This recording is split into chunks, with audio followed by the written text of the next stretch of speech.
Bonjour à toutes et à tous et bienvenue sur Le Pompon, le podcast qui s'intéresse au parcours atypique et inspirant des entreprenantes et entreprenants du Sud-Ouest. Je suis Théo Robache, animateur d'événements et de médias, entrepreneur soucieux du bonheur des autres, désireux d'aller à la rencontre de profils épatants pour vous partager leurs histoires. Au travers de ces rencontres, j'aime comprendre cette vibration si créatrice, si inspirante, si porteuse qui anime mes invités. Quand on la connaît, quand on s'octroie le droit de la vivre plus souvent, alors elle devient régulière et c'est là qu'on tend vers un alignement avec nos besoins. Ce podcast est un mélange de découvertes d'univers, de conseils assimilés à du développement personnel, d'inspiration, de partage d'une vision de la vie plus apaisée et positive. Alors j'espère profondément que ces témoignages pourront vous inspirer. Et pour ce nouvel épisode, j'ai le plaisir de recevoir Aurel Martan, un pianiste originaire de Guétari au Pays Basque.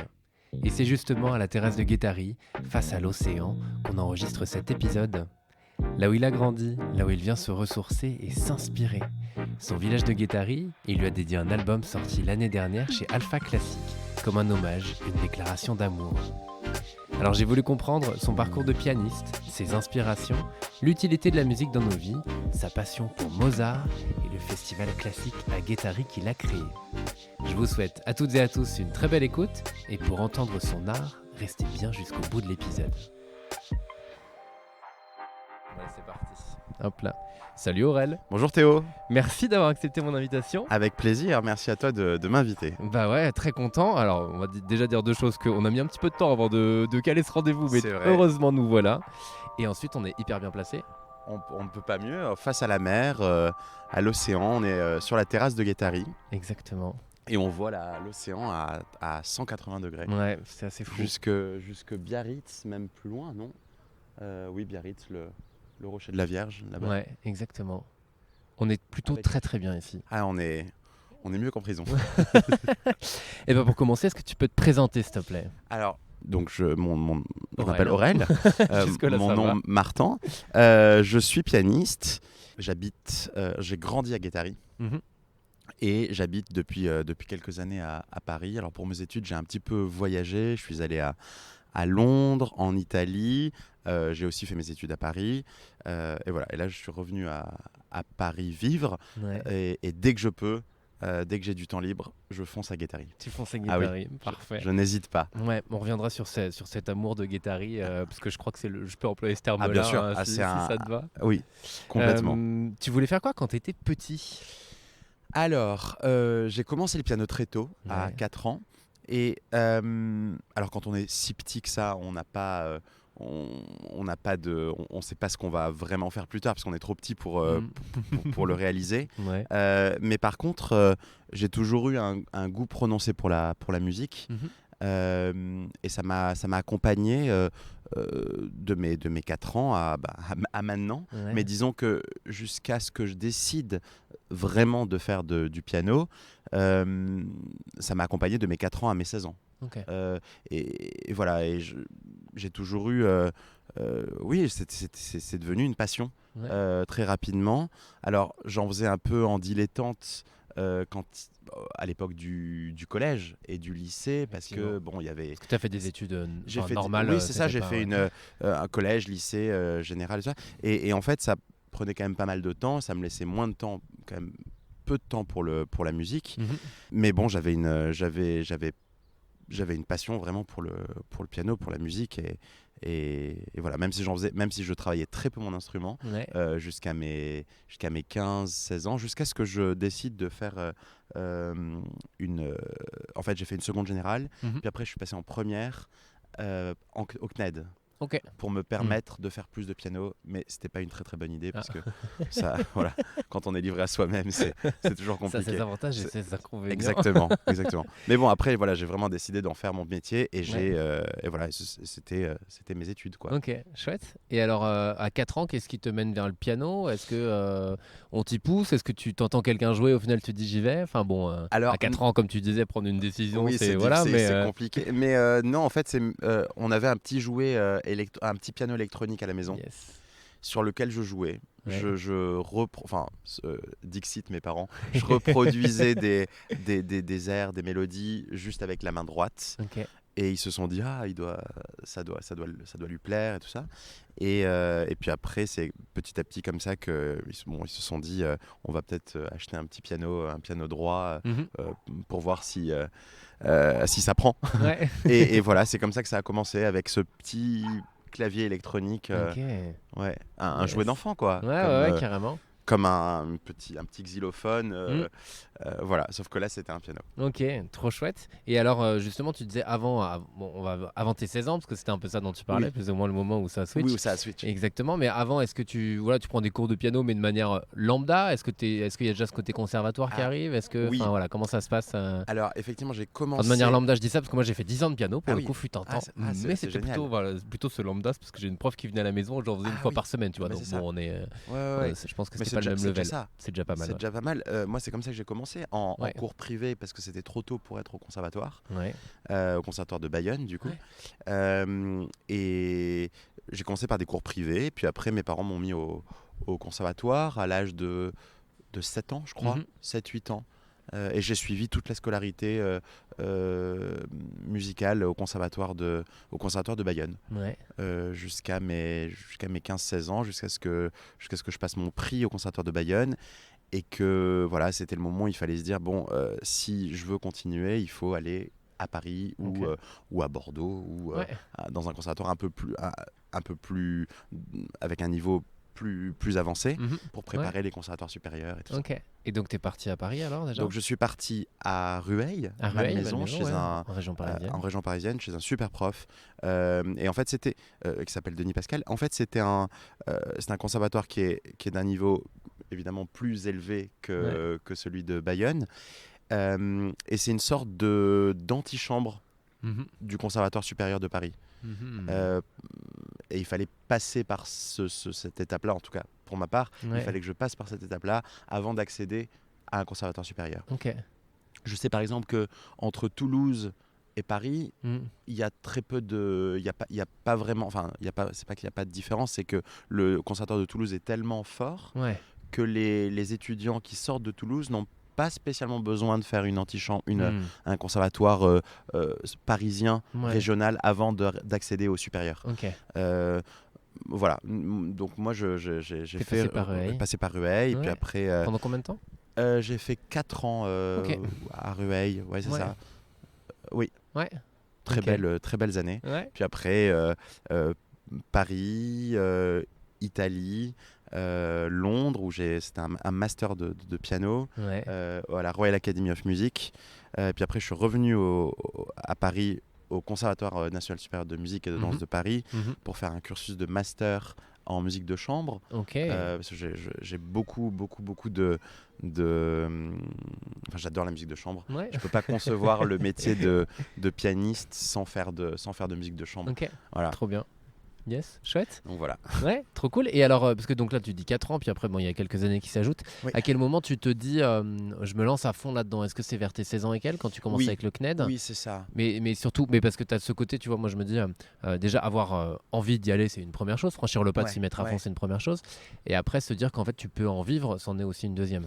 Ouais. Alors ça, quand j'ai décidé d'en faire mon métier, donc aux alentours de mes 16 ans, et que du coup j'ai quitté Bayonne pour aller à Paris et tout ça pour me confronter à la vraie vie du métier d'artiste.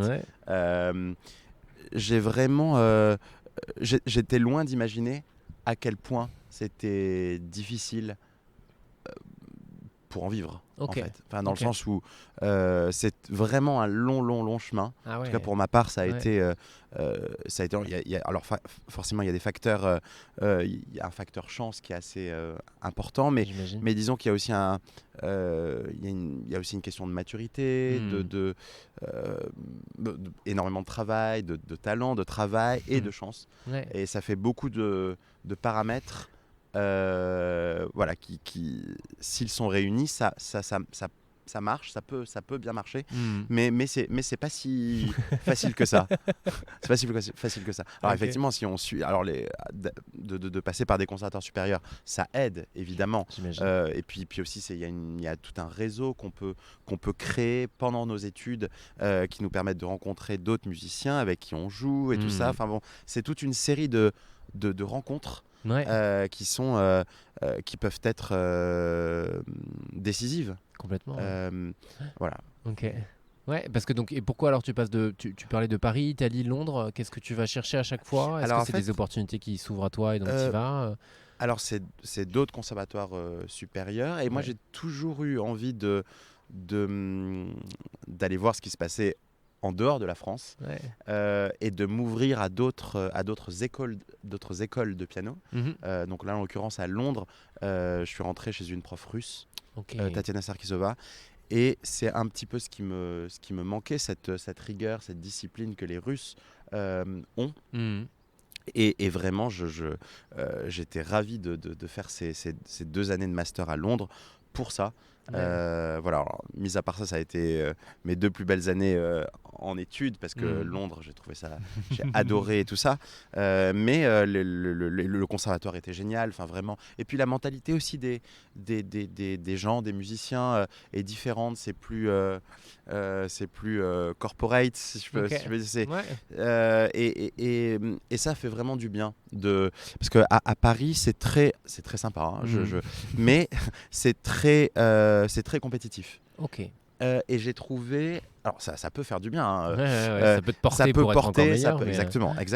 Mais j'ai trouvé qu'à Londres, j'ai trouvé autre chose, mis à part cette prof russe qui était vraiment comme une deuxième maman, voilà, mais qui toutes les semaines me tapait sur les doigts. Enfin vraiment, c'était vraiment à la dure, et je pense que je n'aurais pas été en mesure de recevoir ce genre d'enseignement plus tôt, parce que je voyais bien des élèves. T'aurais pu te faire arrêter quoi, et être dégoûté du truc. C'est ça, et puis il faut avoir les épaules solides. Je voyais bien alors moi j'étais en master, je voyais bien les licences, ils s'en prenaient plein la tête, hein, et les doigts et tout ça. Enfin, c'était des élèves qui sortaient en pleurs des cours et tout ça.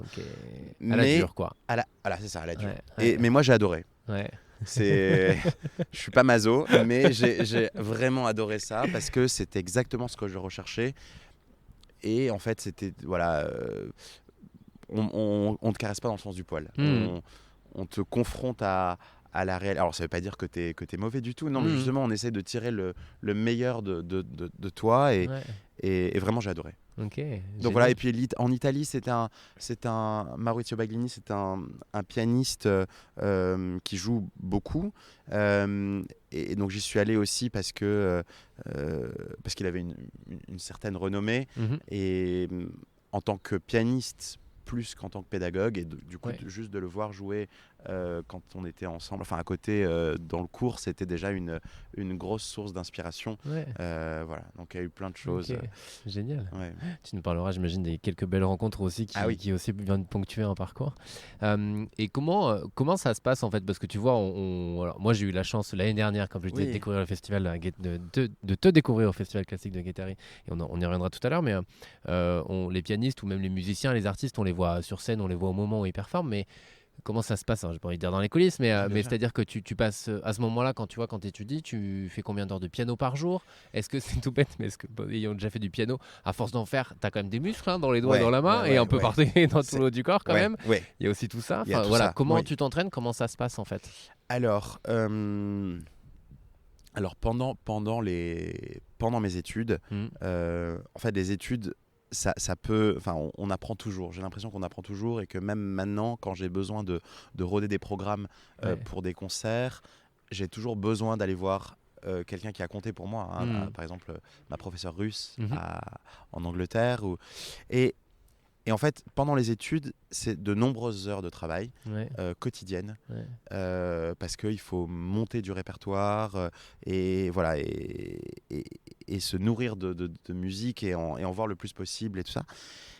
Et après, quand on quitte les études et qu'on commence alors j'ai commencé à jouer un peu pendant mes études, où j'avais quelques concerts, quelques propositions et tout ça. Et quand on sort des études et du coup qu'on est vraiment livré à soi-même et qu'on doit aller jouer dans des salles et tout ça, ça change un peu dans le sens où, alors évidemment ça demande beaucoup de travail, mais ça peut être du répertoire qu'on connaît déjà, ou si c'est du nouveau répertoire, c'est quand même de nombreuses heures de travail, mais c'est un peu différent. C'est dans une autre optique. C'est pour des concerts, donc je sais pas. Il y a un côté un peu plus. On se sent un peu plus libre quand même de monter. On n'a pas quelqu'un toutes les semaines qui nous. Enfin, c'est pas péjoratif quand je dis taper sur les doigts, mais quelqu'un qui nous reprend. Enfin, voilà, on a ce côté un peu plus où du coup on peut vraiment comment dire, faire s'exprimer au niveau de l'interprétation peut-être plus librement que quand on a des cours comme ça hebdomadaires. Ok, mais alors je sais pas si j'ai répondu à la question. Je me souviens pas forcément de mes questions, mais je crois que je vais t'en poser une autre, mais qui viendra compléter celle-ci. Ah, d'accord. Tu faisais combien d'heures de piano par semaine, par exemple? Alors par jour. Ok, déjà par jour. Alors par jour, ça peut aller de 3 heures à 10 heures. C'est vraiment très variable. Okay.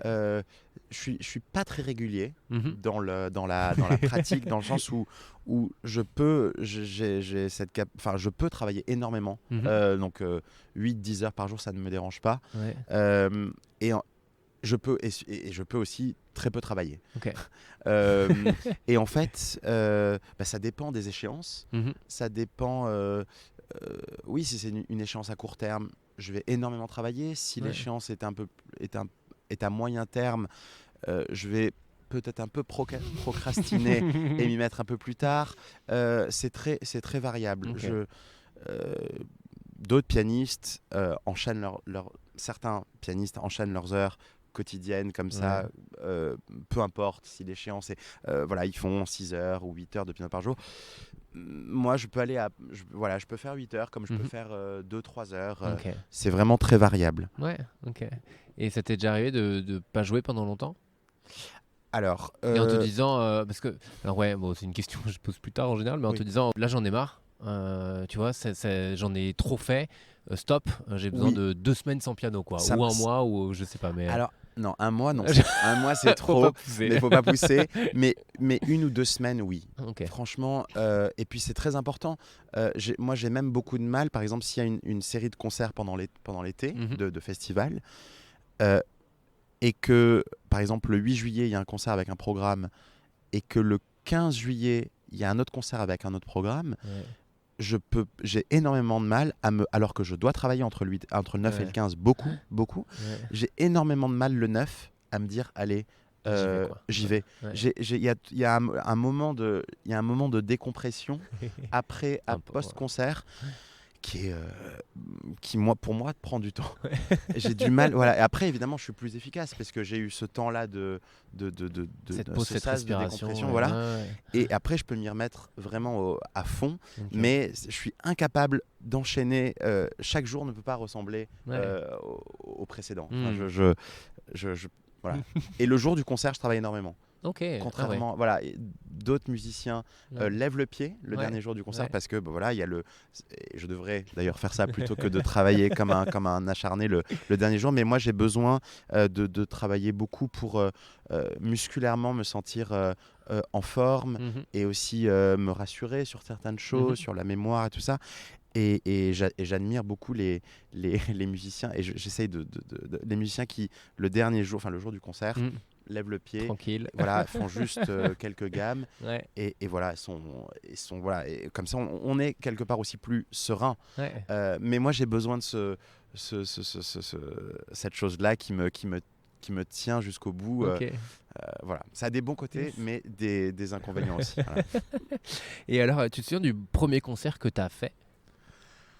Je me demande si l'un des premiers concerts que j'ai fait n'est pas au musée de Guétari. Ok, yes. Il y a très très très longtemps. Mais quand t'étais enfant ou t'étais déjà au conservatoire? Non, j'avais 15 ans ou 16 ans. Enfin, c'était il y a très très longtemps, quoi. la directrice du musée qui m'a contacté voilà, pour donner un concert au musée. Ouais, Yes. il me semble que c'est mon premier concert. Énorme. Oui. Peut-être dans le cadre des conservatoires. Mhm. Dans le cadre du conservatoire, peut-être qu'il y avait eu des concerts un peu... oui, qui gravitaient autour du... Enfin, qui faisaient partie de la programmation. Voilà, c'est ça. Qui faisait partie de la programmation des étudiants du conservatoire. Mais hors conservatoire, je crois que c'est le premier. Ok. Ce serait pas mal. Ce serait une belle histoire. C'est joli quand même. C'est joli. Décidément. Ouais, décidément, Guettari, c'est omniprésent. C'est le fil rouge. C'est le fil rouge. Et alors, à quel moment tu t'es dit, je vais en faire mon métier ? Que ça, je te posais la question tout à l'heure. Oui, c'est au moment, tu aimes bien ce que tu adores ce que tu fais, c'est une passion. Et à quel moment, en fait, ça switch en disant, je peux en faire mon activité, parce que c'est vrai que les métiers, tu vois, d'artiste ou de sportif, hein, tu vois, je te disais juste avant de commencer l'interview, c'est les profils que j'aime bien recevoir, parce que beaucoup de personnes se disent, bah non, mais il me faut entre guillemets un vrai métier. Enfin, tu vois, c'est ce qu'on peut entendre, tu vois. Enfin, pardon de dire comme ça, mais et alors qu'en fait, il y en a qui y arrivent. Donc, à quel moment tu t'es dit, ok, c'est faisable? Alors peut-être que ça va être un peu galère au début, mais c'est faisable. C'est ça, oui. À 16 ans, donc quand je me suis dit que je voulais en faire mon métier, j'étais, comme j'ai dit tout à l'heure, j'étais loin d'imaginer à quel point c'était un long chemin. Donc là, je me suis mis déjà dans l'optique, je me suis dit, bon, bah là, voilà, j'ai pris cette décision-là, il faut y aller à fond. À quel moment j'ai commencé vraiment à me... Alors, un peu plus tard que mes 16 ans, peut-être à mes 18-20 ans, où ça commençait à bien marcher, qu'il y avait encore des moments de doute, évidemment, mais disons que je ne me voyais pas faire autre chose. Voilà, j'ai une telle passion pour la musique et le piano que... je réfléchissais, je me disais, mais qu'est-ce que tu pourrais faire si jamais tu ne faisais pas ça ? Et en fait, rien ne me venait. Enfin, oui, quand j'étais plus jeune, je me disais, pourquoi pas être médecin, machin. Bon, mais en fait, non. Sans grande passion, sans grande envie derrière, quoi. Non, sans grande... Par défaut. Oui, et puis j'écoutais beaucoup de musique aussi. Ça me... Donc non, vraiment, ça... Je me suis dit, bon, il va falloir enfin, pas se battre, mais oui, y aller à fond parce que c'était vraiment une passion. Enfin, ça l'est toujours, évidemment, mais complètement. Mais c'est assez difficile de décrire les sentiments d'une passion. Enfin, d'écouter beaucoup de musique, de vouloir travailler plein de choses, et puis surtout le sentiment de bien-être que procure le fait de jouer un instrument. C'est alors au début, quand on travaille, c'est un peu c'est difficile, mais c'est comme tout travail. Mais une fois qu'on arrive à un niveau de réalisation d'une pièce satisfaisant, c'est super grisant. Enfin, et puis c'est juste beau, quoi. Enfin, et ça, rien que ça, c'est suffisant pour dire que voilà que c'est le métier que je voulais faire. Ouais, ok, génial. Et comment tu t'es justement alors inspiré, parce que je me dis malgré tout, tous les artistes ont un style, même quand tu vas, et on parlera après de Mozart aussi notamment, mais tous les artistes ont leur propre style, même quand ils jouent les œuvres de quelqu'un d'autre. Oui, comment toi tu t'es nourri en fait? Comment t'es venu enrichir tu disais que tu écoutais beaucoup de musique, mais est-ce que tu as toujours écouté que du classique, ou est-ce que par exemple parfois tu écoutais je sais pas, du rock, ou j'en sais rien, du jazz, ou j'ai écouté beaucoup. Le jazz, il y a beaucoup de piano aussi, mais j'ai écouté beaucoup de jazz, beaucoup de pop, beaucoup de classique. Et en fait, je pense que l'enrichissement et l'identité sont venus aussi de mes rencontres avec mes professeurs. Donc il y en a eu pas mal, des professeurs de piano, Elena Rosanova, Denis Pascal, Maurizio Baglini, Tatiana Sarkisova. Il Itamar Golan, qui était mon professeur de musique de chambre au Conservatoire de Paris. J'ai dû sûrement en oublier, mais il y en a eu beaucoup qui ont beaucoup compté. Et qui m'ont, je pense, c'est ça qui nourrit un peu et qui construit l'interprétation. Et aussi écouter, ce qui m'a aussi beaucoup apporté, c'est d'écouter de grands pianistes. Et aussi, voilà, par exemple, quand je travaille une sonate de Mozart, j'écoute Andras Schiff, par exemple. Enfin, et pas que lui, mais disons qu'il y a plein de pianistes qui sont de grands pianistes très inspirants. Voilà, donc entre les cours, les enseignements de différentes personnes, de différents pianistes, et le fait d'écouter des enregistrements mythiques de grands noms de grands musiciens, ça m'a beaucoup aidé. Et je sais pas si le fait d'avoir écouté beaucoup de jazz, de pop et tout ça a permis de me nourrir dans le piano. Je sais pas, ça je serais pas, je sais pas si je suis capable de dire ça, mais peut-être qu'il y a quelque chose de, oui, je vais y réfléchir. Je te laisserai 4 heures la prochaine fois pour réfléchir sur le sujet. Et alors, ça fait, en l'ayant sous les yeux, l'océan, je me dis à quel point cet océan-là aussi est une source d'inspiration. Ah oui.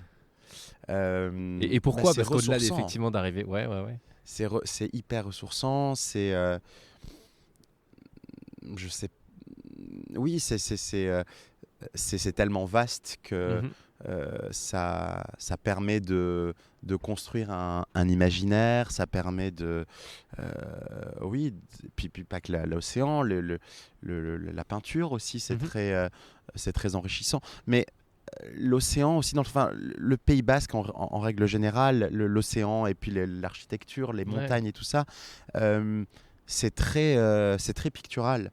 C'est très et donc par exemple pour Ravel, c'est très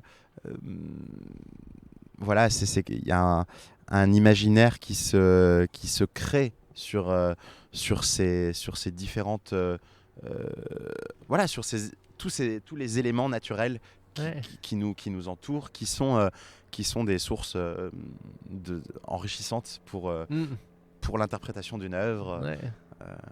Voilà. Complètement. Ouais, même moi je me dis en termes de sonorité, rien que les sonorités, le rythme de l'océan malgré tout, t'es bercé par ça. Oui. Et puis une musicalité en fait là-dedans. Il y a une musicalité. C'est très bien dit. Voilà. Ouais, c'est vrai. Non mais t'as complètement raison. C'est oui, il y a un bruit et puis même il y a des compositeurs qui se sont inspirés énormément du bruit de l'océan. Et puis là, pour parler de mon tout dernier album, Guettari, une pièce, du coup, donc je vais parler de David Chalmin, qui a écrit une pièce qui s'appelle d'ailleurs Guettari, pour l'album.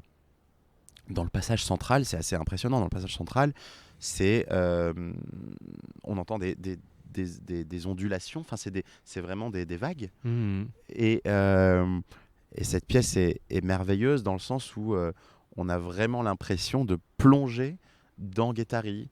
Donc il nous prend là près de la nationale là, et on descend comme ça et on s'arrête à des enfin moi j'ai vraiment cette sensation là quand je l'écoute et quand je joue cette pièce, de s'arrêter à des points de vue où on admire l'océan.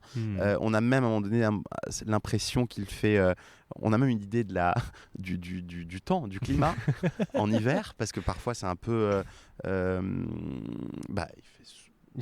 fait de temps en temps mauvais. Ouais, on a de la chance aujourd'hui. Mais voilà. Et du coup, on a ce climat un peu de temps un peu maussade qu'on arrive à percevoir vraiment dans cette pièce. Et puis après, on s'approche, on arrive sur la terrasse, et là, il n'y a pas de vagues en face de nous, mais la plupart du temps, il y en a toujours. Et on arrive là et on entend les vagues. C'est assez impressionnant la manière dont... Enfin, c'est très beau, et la manière dont il a écrit cette pièce. C'est un bel hommage À Guettari. C'est un bel hommage à Guettari. Très clairement. Ouais. Trop chouette. Je regardais aussi, parce que quand on est pianiste, je me demande comment les gens font appel à toi. Est-ce que tu vois, c'est toi est-ce que tu as un agent qui va chercher pour que tu joues dans des lieux, et que sais-je d'ailleurs, que ce soit parce que tu disais, tu as le côté Londres, ce que a pu apporter le côté un peu plus business entre guillemets, pardon. Mais, complètement. Oui, c'est ça. C'est à Paris que je n'avais pas moins à Paris. Ouais. Et est-ce que justement, parce que tu as ce côté aller jouer dans des grandes salles, tu vois, et tu pourras nous en parler parce que c'est chouette aussi d'avoir cette expérience-là. Mais est-ce que parfois aller jouer plutôt pour je sais pas, mais plutôt des entreprises ou que sais-je, ça peut avoir son intérêt. Enfin voilà, j'ai aussi envie de comprendre comment ça fonctionne. Est-ce que c'est toi qui vas démarcher, te dire tiens, j'aimerais bien jouer là-bas, je leur envoie un message, j'en sais rien, tu vois. Il y a un peu des deux, t'as raison. Ouais. Il y a le rôle de l'agent qui est censé nous trouver des concerts et nos envies aussi personnelles. Ouais. Et quand il s'agit de la musique de chambre, c'est aussi peut-être de proposer des programmes à des programmateurs ou à des festivals avec des gens avec lesquels on a envie de jouer, des amis ou des musiciens qu'on admire. Quand on est appelé à jouer, par exemple, c'est l'agent, c'est l'agent qui trouve des concerts, c'est pas spécialement. Là, je parle de la musique de chambre, pas du récital, pas du solo ou avec orchestre, mais c'est vraiment, voilà, on n'a pas toujours la possibilité de jouer avec les gens qu'on aime. On peut se retrouver avec des gens qui jouent certes très bien, mais disons, mais il n'y a pas de d'affection, mais c'est pas vraiment le terme. Mais il n'y a pas de connivence, connivence particulière et d'affinité. C'était ça le terme que je cherchais. Exactement, affinité. Je me suis éloigné de la question. Non, c'était en train de dire, mais parfois tu joues pas forcément avec des gens avec qui il y a de l'affinité. C'est ça. Et donc tu te laisses aussi transporter. Et parfois tu choisis. Voilà. Et le fait de choisir, de proposer des programmes, et donc du coup d'avoir ce rôle où on prospecte nous-mêmes. J'aime pas trop ce mot prospecter, parce que voilà, mais bon, voilà, où on propose des programmes là, et que c'est en musique de chambre, là c'est vraiment cool parce qu'on propose une sorte de package d'œuvres qu'on a envie de jouer et avec des musiciens avec lesquels on a envie de jouer. Donc ça c'est cool. Donc il y a des deux, il y a voilà, soit par le biais de l'agent, soit nous, il y a des pianistes qui ne proposent rien du tout, et qui attendent que ça vienne. Mais voilà, moi j'ai toujours été très entreprenant. C'est d'ailleurs pour ça que j'ai créé Guettari, le festival classique à Guettari, et aussi pour parce que donc il y a l'église, le musée, tout ça. C'est vraiment à taille humaine, et il y a une proximité avec le public qui me porte, qui me plaît énormément. Alors c'est très les grandes salles, c'est très sympa, c'est super. Mais c'est vrai que ça c'est important aussi. Et puis il se passait pas culturellement à Guettari l'été en termes de musique classique, il se passait rien. Donc c'est vrai que c'est cool d'avoir ça maintenant. Carrément. Avant juste d'arriver au festival, juste que tu nous expliques peut-être la musique de chambre, ce que c'est exactement, parce que je suis pas sûr que tout le monde connaisse forcément. Donc bien sûr. Expliquer Alors la musique de chambre, pour moi la musique de chambre, c'est à partir de deux instruments. Donc c'est un dialogue entre donc c'est violon piano ou violoncelle piano ou flûte piano, clarinette piano. Ou alors flûte violoncelle. Y a pas, tout le piano n'est pas omniprésent. C'est on n'a pas souvent, on a besoin que tu fais, il y a le piano. Il y a du piano, c'est ça. Dans ce que je fais, il y a du piano. Et que c'est un instrument polyphonique. Donc du coup, on en a besoin quand on accompagne des instruments mélodiques. Donc ça commence à deux instruments. Voilà. Et puis après, trio, quatuor, quintette, toujours en l'occurrence pour ma part comme il y a du piano, quintette avec piano, quatuor avec piano, ça peut être du quatuor à cordes, quintette avec piano, sextuor aussi, septuor, octuor, nonette, et à partir de 10, on peut appeler ça, pour moi c'est toujours de la musique de chambre, Dixtuor, oui, on dit comme ça. Bon, ça commence à être un petit ensemble, quoi. Ça commence à être un petit ensemble. Et on dit toujours un ensemble de chambres, quoi. C'est pas un orchestre, c'est un petit ensemble de chambres. Et c'est aussi, je reviens encore à l'album Guettari, le concerto de Ravel. Normalement, c'est piano, donc c'est un concerto pour piano et orchestre. Et là, l'orchestre a été réduit à 8 instrumentistes. Donc en fait, voilà, c'est un superbe arrangement qui a été fait par Lucas Henry, voilà, pour octuor et piano. Ok, trop bien, merci. Parfait, comme ça on comprend. Et c'est donc et la musique de chambre et elle vient d'où en fait? Enfin, c'est parce que c'est toujours de la musique classique. C'est toujours la musique classique. Oui. Parce qu'en fait, musique de chambre, c'est vrai que quand on dit ça, moi j'imagine plutôt le clavecin. Un peu, enfin, mais donc à tort ou à raison, tu vas me dire. Mais j'imagine le clavecin avec. Mais même si je t'ai entendu l'année dernière, mais c'est vrai qu'on imagine ce côté un peu Louis XIV. Pardon, je vais vraiment dans le cliché. D'accord. Donc je veux juste ramener pour être sûr que si moi j'ai le doute, je me dis peut-être que je suis peut-être pas le seul à l'avoir. Bien sûr. Donc au cas où, je préfère que tu précises bien exactement. Mais moi, je n'avais même pas ce cliché en tête. Mais non, mais alors évidemment, parce que t'es à l'époque de Louis XIV, oui, je suis dedans. Alors évidemment, à l'époque de Louis XIV, clavecin et tout ça. Avec d'autres instrumentistes, avec un violoniste, avec viole de gambe, enfin les instruments de l'époque, qui sont encore joués évidemment maintenant. Mais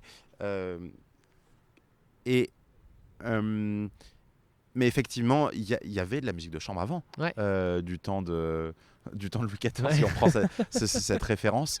Bien évidemment, c'était de la musique de chambre, mais maintenant, on peut faire un ensemble, on peut jouer en musique de chambre de la musique contemporaine. Ok, très bien. De la musique d'aujourd'hui. Et on peut quitter tous ces compositeurs, laisser ces compositeurs derrière nous et créer ou jouer une œuvre de Connaisson, qui est un compositeur actuel, vivant. Voilà, donc c'est plus une façon de faire un type de musique, même si on reste dans un classique. C'est une autre époque, c'est l'époque d'aujourd'hui, et c'est un autre style. Mais ça reste, à partir du moment où on est 2 ou 3 ou 4 ou 5 ou 6 à jouer cette musique, ça reste de la musique de chambre, mais écrite à l'heure d'aujourd'hui. Ok, parfait. Je voulais te parler aussi, décidément, le festival Guettari, je vais vraiment arriver après.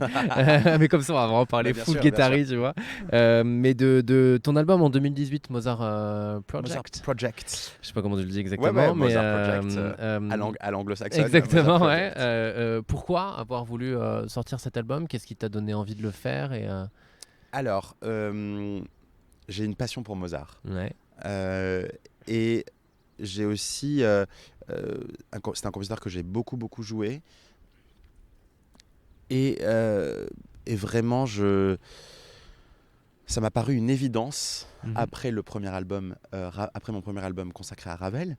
Ça m'a paru une évidence d'enregistrer Mozart. Et ce que je voulais surtout montrer, je voulais montrer 3 facettes de Mozart, donc le piano, la sonate, le piano solo, la musique de chambre avec le quintet à vent et piano, donc 3 genres musicaux différents, et le concerto, donc un concerto que j'ai joué, donc pas pour piano et orchestre, mais que j'ai joué avec un quatuor à cordes, même un quintet à cordes. Donc en fait, c'est 3 facettes du piano de Mozart. Donc le piano solo avec une sonate, la musique de chambre en quintet à vent et piano, et le concerto. Et c'est ça qui m'a beaucoup plu, quoi,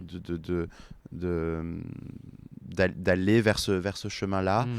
Et Mozart est une musique qui me parle beaucoup, plus que certains autres compositeurs. T'arrives à expliquer pourquoi, ça te parle plus que d'autres ou... C'est au niveau du style, au niveau de la technique du piano aussi. C'est une technique qui qui me correspond bien, avec laquelle je suis avec laquelle je suis à l'aise. C'est aussi un toucher. Il y a des touchers. Mozart requiert un toucher assez léger, et c'est un peu. Alors évidemment, voilà. Rachmaninoff, il faut beaucoup plus pour aller dans l'extrême, beaucoup plus de poids, beaucoup plus de. Mozart, c'est plus. Il y a quelque chose, il y a un toucher qu'il faut trouver, et pour moi, c'est quelque chose qui me correspond. Okay. Qui me correspond. Avec lequel faire, en tout cas. Avec lequel je me sens à l'aise. Et c'est une expression, une manière de chanter. On parle de cantabile qui pour moi me plaisent et me parlent et m'inspirent. Oui, m'inspire beaucoup. Ouais, ok. Très chouette. Parlons un peu du festival, parce qu'on en a quand même on a parsemé quelques moments de cet échange. Il y a un petit peu plus de 10 ans maintenant. C'est ça, là, ça va être les 11 ans là, cet été. Est-ce que tu peux nous en parler ? Pourquoi donc il y a 11 ans, tu as 10 ans et demi, tu as voulu créer ce festival ? Qu'est-ce que tu avais en tête Alors j'avais en tête d'animer culturellement le village de Guétari, et quelque part aussi, comme je l'ai fait pour mon disque, de rendre hommage au village qui m'a vu grandir, dans lequel j'ai grandi. Et vraiment, ça a été ma volonté première, c'était ça, c'était d'animer culturellement le village, et puis aussi de créer comme ça de créer cette opportunité avec d'autres musiciens de jouer ensemble. Et aussi que ce soit aussi de temps en temps un peu intergénérationnel, donc de mélanger les générations, c'est quelque chose qui peut enrichir les jeunes générations, et qui peut aussi permettre aux jeunes générations d'être après rappelées par ces musiciens plus confirmés, pour jouer avec, et voilà, c'est un échange. Et puis voilà, c'était vraiment mes deux volontés, et puis comme j'ai grandi ici, je ne me voyais pas le faire autre part qu'ici. Ouais, j'imagine. Ouais, trop chouette. Et alors, parce que là, tu es passé côté organisation aussi, enfin, ça change, ça demande quand même d'autres compétences. Une autre casquette. Une autre casquette. Comment ça s'est passé et bon, si ça fait 10 ans que ça existe, c'est que ça se passe bien aussi. Oui. Mais toi, c'était... c'est au-delà du pianiste, quoi. Enfin, oui, ça au-delà de l'art en lui-même. L'art en lui-même, oui. Alors, c'est vrai que c'est une facette. En fait, il faut... comment dire, je trouvais que c'était intéressant d'avoir ces deux casquettes, que ça permettait de... c'est cette idée d'entreprendre, de créer, de créer des programmes, d'organiser. Alors, moi, je le vois plus comme mon rôle au sein... Alors, c'est moi qui l'ai créé, bien sûr, mais mon rôle au sein du festival, c'est surtout un rôle de... alors, comme c'est un festival à taille humaine, évidemment, j'ai envie de m'occuper de tout et de tout contrôler. C'est mon bébé, donc j'ai envie de... Voilà. Mais mon rôle essentiel, c'est quand même le rôle de la direction artistique. Donc c'est créer des programmes, plus qu'administratif, parce qu'effectivement ça, je suis incapable de faire ça, et surtout j'ai pas envie de faire ça, et ça prend trop de temps, et c'est pas du tout, voilà. Donc c'est vrai que cette double casquette, je la vois plus comme le métier de pianiste, et tout ce qui l'entoure, et le métier de directeur artistique. Et ça, c'est vraiment génial, parce que tu crées des programmes que tu as envie d'entendre, ou que tu penses qu'ils seront bons d'entendre, enfin que le public sera content de les entendre, et de faire des associations de musiciens. J'adore ça. Des musiciens qui n'ont pas spécialement l'habitude de jouer pendant l'année ensemble, et de les associer Voilà, de les associer au moment du festival, ça me fait penser un peu à une petite troupe de théâtre qui est en représentation au festival à Guétari. Et ce qui est bien, c'est que tout est interchangeable, c'est-à-dire que un soir, violon, violoncelle, piano jouent ensemble. Le deuxième soir ou le deuxième après-midi, le violoniste va rencontrer une flûte. Enfin, bon, là, c'est peut-être pas les bons exemples d'instruments, mais je veux dire, c'est c'est du duo, du trio quatuor, ça va du duo, du même piano seul. Enfin, mais c'est plutôt l'ADN du festival, c'est quand même la musique de chambre. Okay. Donc ça va du duo à l'octuor. Donc vraiment la création de programmes et de mettre ensemble des musiciens, ça me fascine. Et puis c'est des jeunes qui font partie de la qui font partie des meilleurs de leur génération. Donc je peux pas vraiment me tromper en les associant. C'est vraiment ils font partie des meilleurs de leur génération. Donc et puis en plus ils sont extrêmement sympas et en fait il y a aussi un noyau dur qui revient chaque année. Donc ça crée une ambiance vraiment une ambiance vraiment très familiale, donc c'est très sympa. Tout ça pour dire que c'est très sympa. Tout ça pour dire que c'est très sympa. Et que c'est très beau. Et que c'est très beau aussi. Ouais, complètement. Alors moi, comme je disais, j'ai eu la chance dans l'église de Guétari l'année dernière de le vivre aussi. Et là, c'était le highlight du festival l'an dernier. Avec les têtes d'affiche. Mais aussi, donc il y avait aussi des jeunes des plus jeunes aussi, et le mélange des deux, était absolument génial. C'était assez dingue, ouais. Il y avait les Sœurs Labec. Les Sœurs Labec, c'était inespéré pour moi d'avoir les Sœurs Labec. Parce que donc ce sont deux pianistes. Ce sont deux pianistes qui sont issus du Pays Basque. Et j'ai toujours été en admiration devant Katia et Marielle, et le fait je les ai rencontrés et elles m'ont paru tellement accessibles. La chose s'est faite naturellement. De les inviter, elles étaient super partantes, et j'ai trouvé ça génial. Donc j'ai sauté sur l'occasion. Et pareil pour Anne-Sophie Lapix, qui est donc marraine. Qui est donc marraine en plus du festival. C'est une rencontre assez exceptionnelle, et je suis très très très honoré et extrêmement ravi de la connaître. Et elle re-signe pour cette année en tant que marraine. Et elle re-signe pour cette année. Elle est marraine. Je crois qu'elle elle est marraine, je pense, pour le restant du festival, quoi. Des jours à vivre du festival. Des jours à vivre du festival, exactement. Et j'avais lu aussi que quand tu as créé le festival, peut-être certaines personnes te disaient que c'était peut-être pas une bonne idée et que c'était mieux de rester pianiste. Enfin, dans le sens où aussi bien en termes de timing. Je me renseigne. Je sais plus où est-ce que c'était, mais j'ai vu ça. Mais donc à la fois pas perdre de temps, et en même temps tu pourrais dévaloriser ton métier. Et au final, t'en retires quoi? Parce que ça fait 10 ans. Est-ce que ça a dévalorisé ou au contraire? Non, au contraire.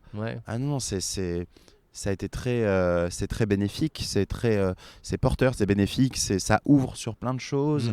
Moi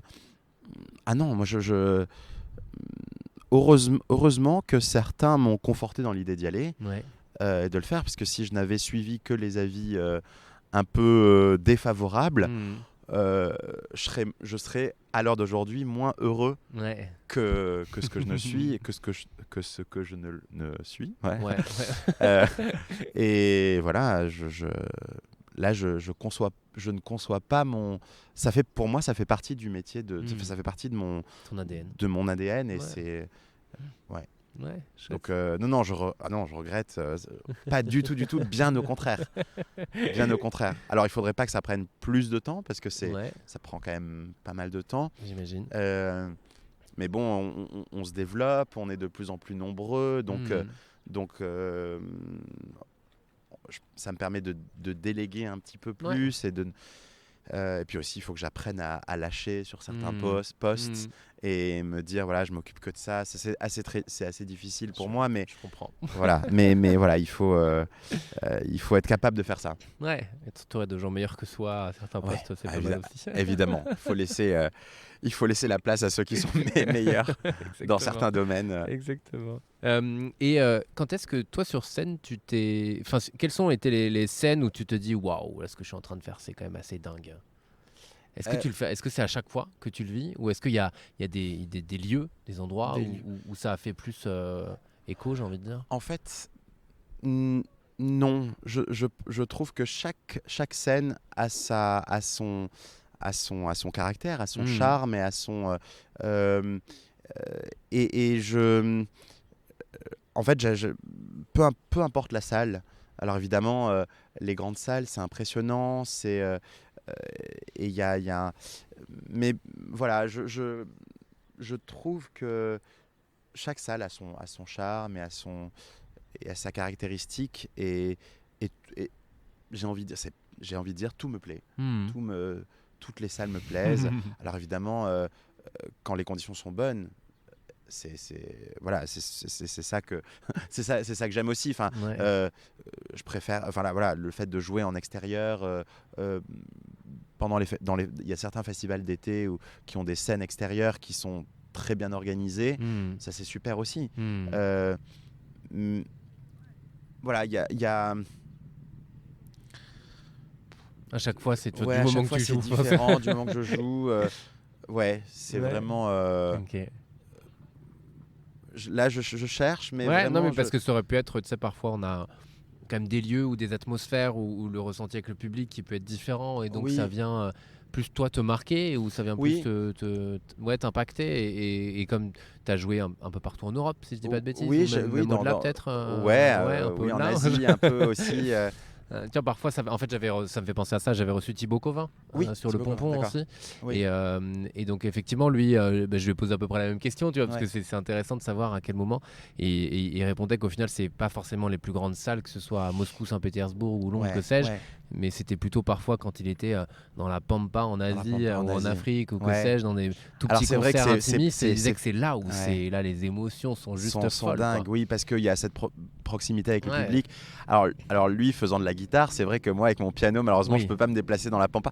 Enfin, si j'étais un peu plus barré, franchement, je le ferais.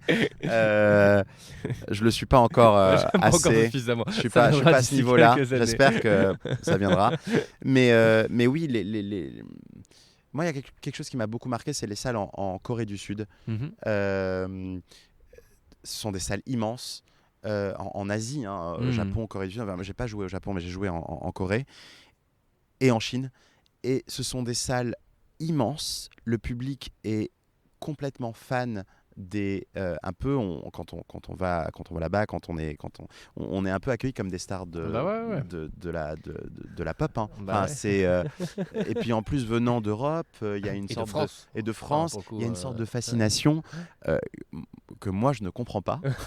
Non, mais c'est vrai, c'est presque gênant. Alors ça fait hyper plaisir, mais parce qu'on n'a pas ça, il y a pas trop ça en France. Mais ça fait du bien aussi, évidemment, on prend tout ce qui est bon de prendre, d'être accueilli comme ça aussi bien.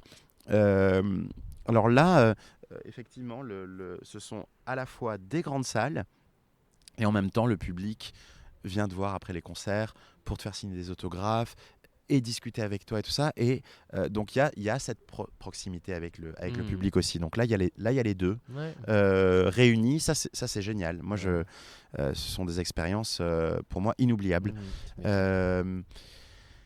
Et après voilà, ma première expérience de grande salle qui maintenant est dédiée à, malheureusement entre guillemets, à la pop, et il y a aussi beaucoup de concerts de jazz, de pop et tout ça. C'est la salle Playel Ouais. Et avant, c'était une programmation exclusivement de musique classique. Il y avait du jazz aussi, il me semble. Mais j'ai fait mes premiers pas. Enfin, c'était quand j'étais encore étudiant.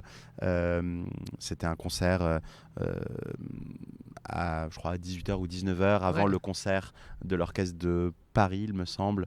C'est une sorte de prélude au concert. Mais c'était une salle immense avec une superbe acoustique. Voilà, mais il y a eu plusieurs salles qui m'ont marqué et d'autres endroits plus intimistes qui me comblent tout autant. Ouais. Chouette. 2 salles, 2 ambiances. Et là, des centaines de salles, des centaines d'ambiances. Et comment tu te sens quand tu joues au piano ? Est-ce que tu as vraiment ce côté, moi j'ai vraiment l'impression de se mettre dans une bulle complète, tu vois, et donc tu joues les premières notes et tu planes en fait, enfin, c'est ça que j'ai en tête, mais est-ce que c'est vraiment le cas ? C'est le cas. Alors, moi c'est je suis facilement entre guillemets, je sais pas si on pourrait dire transportable. Alors oui, on est porté par des émotions, par plein d'émotions, et ça a un côté un peu ça peut avoir un côté un peu dangereux, dans le sens où on peut se laisser libre cours à comment dire à la fois pardon, vas-y, je te laisse finir, mais c'est à la fois se laisser faire des choses qui n'étaient pas prévues, qui n'étaient pas spécialement prévues, et improviser, mais même tu vois, pardon, ça me fait penser à Pascaline Di Fazio, qui est danseuse à l'opéra, de ballet à l'opéra de Bordeaux, et qui me dit parfois je sors de mon corps. Oui.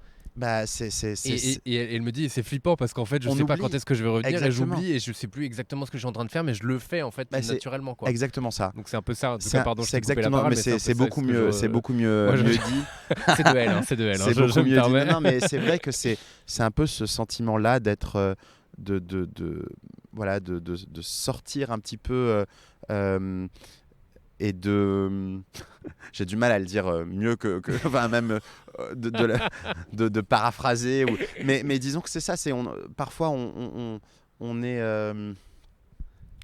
comment dire, on est pris par des émotions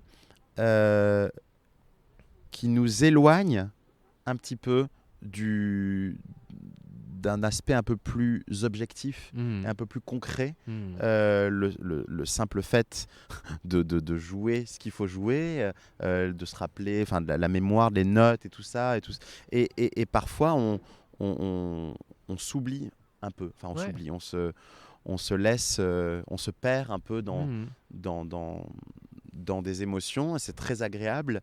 Et c'est ce qui différencie, je pense, le live du concert, du CD. Bien sûr. Mais parfois, comme dit si bien cette danseuse, cette danseuse, voilà, on réatterrit, parfois pas sur le bon pied. C'est-à-dire qu'on se dit, ah mince, là, et on fait une petite erreur. Alors c'est pas grand chose, c'est du live, mais disons que le focus, on perd un tout petit peu le focus. Et c'est vraiment une balance, un équilibre à trouver, qui est très très subtil, entre le fait de quand même de vouloir se faire plaisir et du coup de s'abandonner à des émotions, et le simple fait de jouer ce qui est écrit et d'assurer techniquement, et de ne pas se planter. Voilà. Donc c'est vraiment c'est assez et puis ça dépend de tellement de paramètres que chaque concert est différent pour ça, et en même temps c'est ce qui fait que c'est beau, et c'est ça qui porte aussi également. Juste avant de rentrer sur scène, il y a tout un tas de choses qui peuvent conditionner ces deux choses-là. J'imagine. Ok.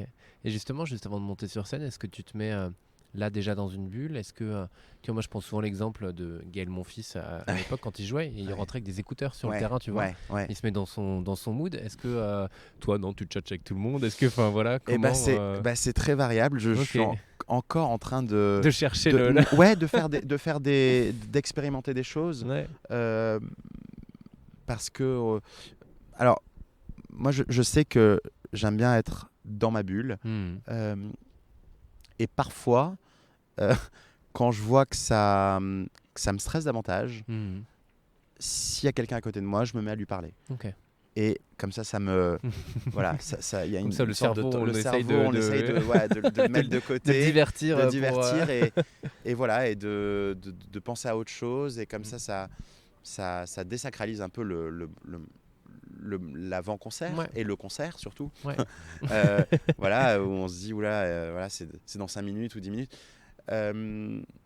Voilà, il y a plusieurs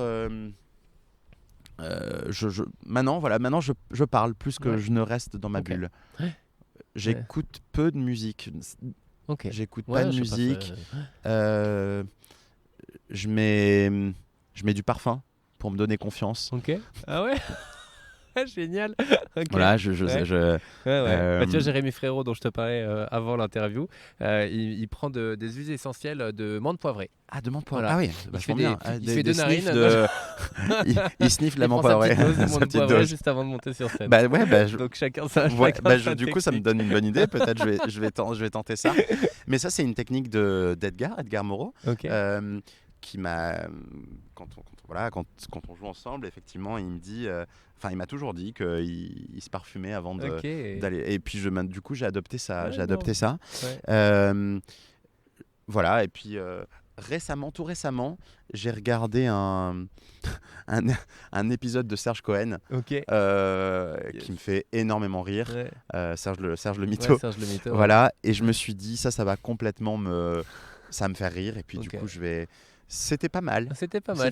Mais voilà, une nouvelle méthode. Une nouvelle méthode. En fait, ça dépend vraiment du concert et de l'endroit, de la pression aussi. Mais t'es encore stressé, avant chaque concert ou... j'ai l'impression, le stress est variable. Il y a plus ou moins de stress, aussi, mais il est il peut être, il est la plupart du temps très positif.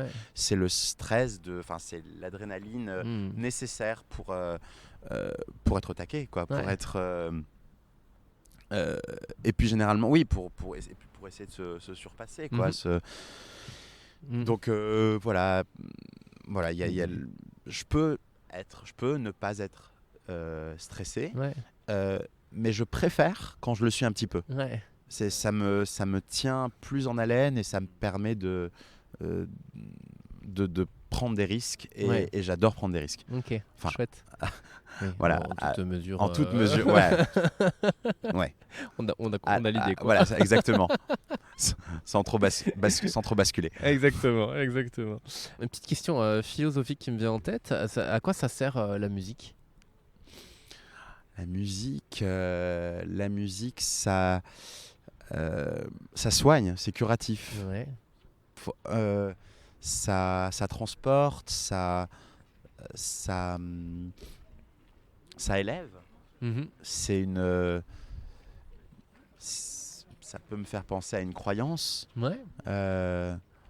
C'est cathartique. Ça fait du bien, tout simplement. Non, vraiment, c'est une élévation, c'est comme une croyance pour moi. Ok, chouette. Et quand tu vois les gens à la fin des concerts, qu'est-ce qu'ils te partagent ? Parce que tu pourrais être pianiste en jouant chez toi. Oui. Tu vois, j'exagère, je pousse le truc, bien sûr, évidemment. Mais là, tu montes sur scène régulièrement pour partager avec d'autres personnes. Pourquoi ? L'art est fait pour être reçu, pour être donné, pour être reçu. Sinon, il n'y a pas vraiment beaucoup d'utilité et je trouve que le partage dans la vie, pas seulement dans l'art, c'est juste essentiel pour entre deux humains, dans une société. Le partage, c'est quelque chose de primordial. Et voilà, et l'art, je trouve que c'est ça. Je ne conçois pas ce métier, Enfin, en même temps, je ne le conçois pas rester entre quatre murs avec toi-même, quoi, avec soi-même. C'est ça, c'est un vrai partage et ça et on joue pour le public. Donc c'est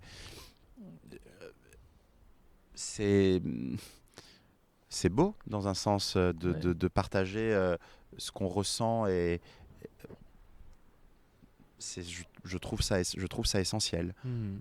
Et puis après on est et puis aussi ça porte aussi un public, le fait d'être sur scène, d'avoir des gens qui t'écoutent et puis après l'after, le post l'apéro, le post qu'on a très important, presque plus important que le concert, l'apéro.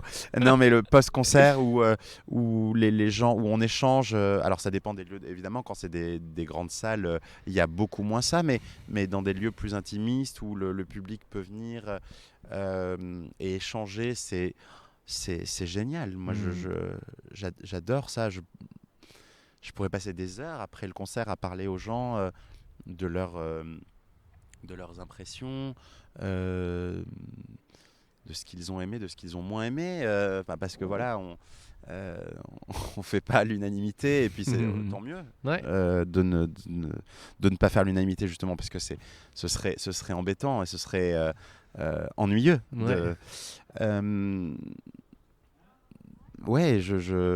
Le moment d'après-concert, et déjà il y a la pression qui redescend et le fait d'être seul après un concert, je trouve que c'est super déprimant. Le fait d'échanger, voilà, on a le sentiment que le concert dure plus longtemps.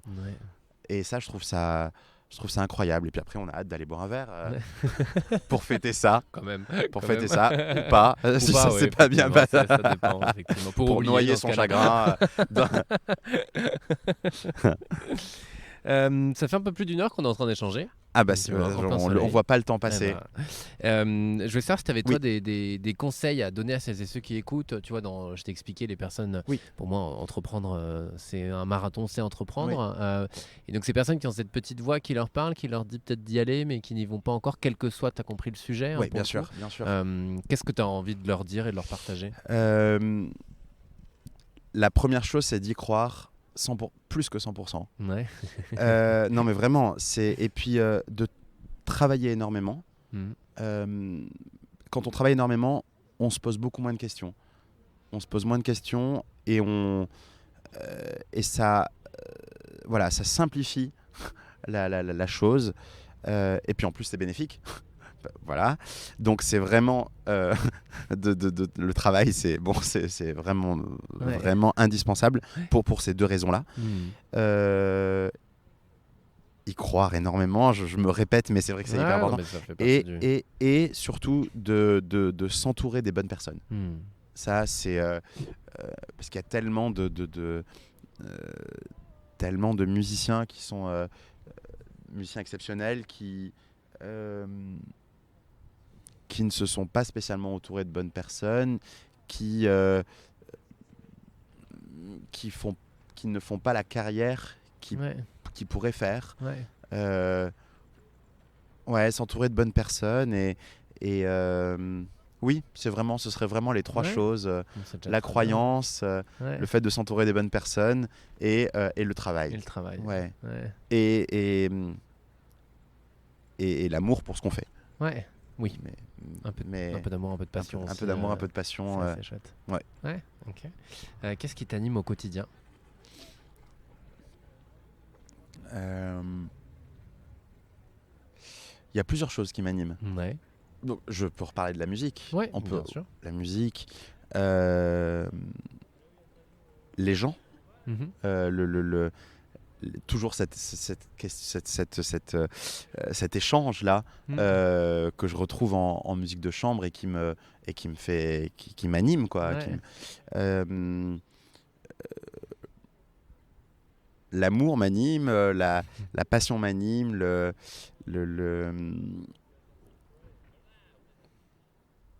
la croyance Ouais. aussi, les beaux endroits. Guétari. Là, on est vraiment bien placé. Ouais, on est. Le Pays Basque, plus généralement. Ouais. Je suis fan du Pays Basque. J'ai dû certainement oublier beaucoup de choses. Ouais. mais... Non, mais c'est toi qui. mais c'était voilà. pas une interro, donc c'est une question. C'est toi qui dis ce que tu veux dire. Ouais. Chouette. Ouais. Okay. Et j'avais vu, alors je rebondis, habituellement c'est ma dernière question, mais je dis toujours ça, puis après j'en rajoute 3 derrière, c'est pas bien grave. J'avais vu dans un article dans Sud-Ouest, donc tu l'as dit, tu vis entre Paris et le Pays Basque, et Sud-Ouest disait, en parlant de toi, il incarne la tension qui habite tous les jeunes actifs de notre époque, entre la vie parisienne dynamique et ouais, ça t'étonne, tu fais une scène d'étonnement. J'ai même pas vu, même pas vu ça. Ou alors... et donc en gros, bon après, voilà, avoir ta réaction, mais c'est effectivement la vie, j'imagine, de Paris, quoi. Donc Paris, en général, c'est pas de temps, quoi. Loin de là. C'est ça. Ouais. Et ici, qui est quand même plus tranquille, oui. Est-ce que c'est... Toi, tu as besoin des deux, tu te nourris des deux forcément. Est-ce qu'ils disent de générationnel à leur avoir et en même temps, moi dans les gens que je croise, effectivement j'ai 30 ans et ce besoin de parfois aller vite et par moments genre venir ici là, de lâcher un peu et la pression, enfin ou en tout cas faire un peu, laisser de la place au vide aussi, tu vois. Oui. Pour après, comme le dit si bien Naël Sorigné, le remplir par de la joie, par de belles émotions, par les gens qu'on aime, par tout ça. Est-ce que ça te parle? T'en penses quoi de tout ça? Quel point c'est important pour toi aussi? Est-ce que tu peux juste bien sûr. Non, parce que cet article. Je me souviens de l'article, mais ils ont dit il incarne la tension qui habite tous les jeunes actifs de notre époque. Et juste avant, ça disait à la fois entre Paris... C'est joliment dit. Hein. Et ouais, c'est joli. C'est joliment complètement. dit. Entre Paris où c'est hyper dynamique et le Pays Basque où il vient se ressourcer, quoi. En gros, c'était un peu ça l'article. Pour moi, il y a j'ai besoin... Alors, quand j'étais plus jeune, non pas que je sois vieux, mais quand j'étais plus jeune, j'avais besoin de cette frénésie de grande ville. Ouais. Parce que j'ai grandi ici, donc forcément, voilà. Donc, dès que j'allais... Paris, comme j'ai vécu de nombreuses années, j'y vis encore, mais je veux dire, quand j'ai déménagé, quand j'ai emménagé à Paris, ça a été pour moi quelque chose qui m'a beaucoup plu parce qu'il y a toujours quelque chose à faire. Il y a maintenant un peu moins, un tout petit peu plus calme, je trouve, Paris, il me semble. Hein. Mais il y avait cette énergie et que je retrouve un petit peu moins maintenant. Mais voilà. Et maintenant, j'ai besoin de ce... Alors, j'adore quand je vais... Et Londres, particulièrement, c'était électrique, quoi, Londres. Et New York, n'en parlons pas. Mais disons que j'adore ces moments-là. Mais j'ai de plus en plus besoin d'avoir aussi ces moments de coolitude qu'on peut avoir au Pays Basque, où je me ressource, où je travaille beaucoup aussi. Chez mes parents, j'ai un très bon piano. À Paris, pour l'instant, j'ai un piano... c'est un peu compliqué, je ne vais pas rentrer dans les détails, mais je travaille évidemment, mais disons que les conditions de travail, quand je descends chez mes parents, je suis chez mes parents, donc c'est très confortable, voilà, et je travaille beaucoup mieux, quoi. Je travaille beaucoup mieux et je travaille beaucoup plus de manière beaucoup plus concentrée et il y a moins de possibilités de distraction, donc pas de sortie, moins de sorties, disons que j'ai envie de profiter de mes parents, de me balader, de travailler, voilà. Donc j'ai vraiment besoin des deux. Je ne sais pas du tout si ça répond à la question. Un petit peu, mais tu vois, c'est ce qu'il disait, que tu incarnais ça, quoi, en gros, ce mélange des deux. Bon, après, voilà, c'est... Oui, c'est juste. Ouais. C'est très juste, c'est vrai. Et de plus en plus, j'ai besoin de ce calme et du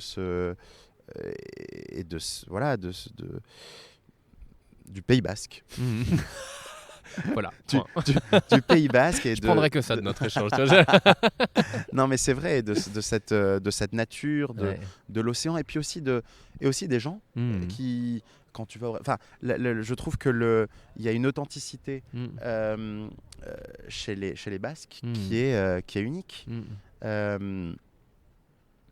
Ouais, c'est bon de retrouver ça. J'adore les Parisiens, bien sûr, aussi. Mais je trouve que chez les Basques, il y a cette authenticité-là qu'on ne retrouve nulle part ailleurs et qui est très énergisant. Malgré le fait qu'on soit dans un endroit au bord de mer, que ce soit plus à taille plus humaine, plus calme et tout ça. Il y a quand même cette énergie qui anime. Ouais. Oh, c'est beau. Bravo. Il boucle la boucle. J'ai bouclé la boucle. Est-ce qu'il y a un sujet sur lequel tu aimerais qu'on revienne, quelque chose qu'on n'a pas abordé, tu te dis ça pourrait être cool d'en parler? Voilà, ça, c'est vraiment la dernière chose. Alors, certainement, mais une fois qu'on aura arrêté avec les micros. Exactement. Dans une demi-heure, dans 10 minutes, quand on aura coupé le micro, je vais te dire mince, Théo, j'aurais dû te dire ça. Te parler de telle personne. Voilà. Ce que je voulais dire quand même, c'est que il y a le pianiste, mais il y a l'artiste, mais tu as quand même beaucoup de monde autour de toi. Alors, tu t'en as mentionné quand même certains, mais voilà, je me permets d'ajouter ça aussi. Oui, bien sûr. C'est-à-dire que l'artiste est loin d'être seul. Que lui, dans son art, puisse s'exprimer, il a besoin de personnes autour. C'est vrai que c'est un métier très solitaire, puisqu'on travaille des heures et des heures seul. Mais moi, je n'aime pas la solitude. Donc, je fais tout pour ne pas l'être. Et même dans le métier, dans la musique, 50% de mon...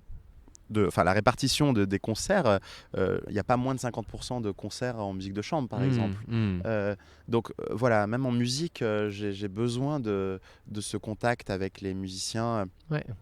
Et ouais, vraiment, parce que c'est vrai que c'est un métier de solitaire et je vois beaucoup de pianistes qui me font... ils me font pas de la peine, mais disons que ça me fait de la peine de voir un musicien seul. Ouais, effectivement. C'est vrai que moi, en plus je suis fils unique, donc c'est fils unique plus solitaire, plus pianiste solitaire. Là, c'est vrai que ça fait beaucoup. Le combo n'est pas bon. Donc oui, je fais tout pour. J'aime beaucoup les gens et j'ai beaucoup d'amis et beaucoup de copains, peu d'amis. mais j'aime bien être entouré et voilà, ça me voilà. Très bien, parfait. Merci beaucoup Aurel. Merci beaucoup Théo. Merci à toi. Merci de ton invitation. Avec grand plaisir. Puis j'invite tout le monde à aller t'écouter, surtout. Alors déjà, de venir cet été. Évidemment, en août. En août, entre le 10 et le 20 août. Exactement. Pour les 11 ans. Pour les 11 ans, quand même. Et puis après, de t'écouter, parce qu'on peut t'écouter un peu partout. Ouais, c'est mon site internet. Oui, il y a de quoi faire. On te trouve facilement. Merci encore. Merci à toi Théo. À bientôt. À bientôt. Merci pour votre écoute. Je vous laisse sur ce morceau de David Chalmin avec évidemment au piano Aurel pour ce titre intitulé Guettari. Aurel dit que la musique de Mozart est d'une beauté, d'une pureté et en même temps d'une simplicité sans égale qui touche au plus profond de l'âme. Le parallèle avec la musique d'Aurel pourrait être facile, alors je vous laisse en juger par vous-même. Depuis l'interview, j'écoute sa musique, elle transporte, elle transmet, elle apaise, comme une multitude d'histoires qu'il nous raconte au travers de son art. Il nous embarque dans ce morceau face à l'océan avec la légèreté des embruns et la puissance des vagues. Alors je vous laisse avec ces notes de musique et vous dis à très bientôt pour un nouvel épisode du Pompon.